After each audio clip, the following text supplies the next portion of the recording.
Hello guys, कशा आहात तुम्ही चांगलं? आय होप तुम्ही चांगल्या असाल. तर स्वागत आहे एक नवीन व्हिडिओमध्ये तुमचं.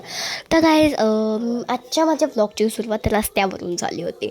आणि गाईज 4-5 दिवस व्लॉग येणार नाही, काही की माझे एक्झाम चालू आहेत. तर पुढचा व्लॉग डायरेक्ट 16 ऑक्टोबरलाच येईल.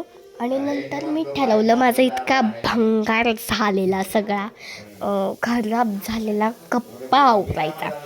बट ह्याच्यातले मी फक्त 2च वापरते. एक आहे शर्ट्स आणि पॅन्ट्स. तर मी नंतर पटकन कप्पा मोकळा करून घेतला आणि ते जीन्स आणि जॉकेट्स होतं, तर मी ते बरोबर मांडून ठेवलं. आणि कप्पा तर मी कधीही आवरेल.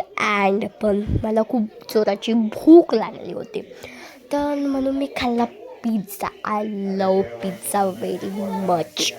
नंतर मी स्वतः भेंडीची भाजी बनवली होती, जे की मला अजिबात आवडत नाही. असं मी का बनवू म्हणून, कारण की मला भेंडीची भाजी बनवताच येत नाही. मला बाकी सगळं येतं, भेंडीची भाजी अजिबात बनवता येत नाही. तर भेटूया पुढच्या व्लॉगमध्ये. बाय.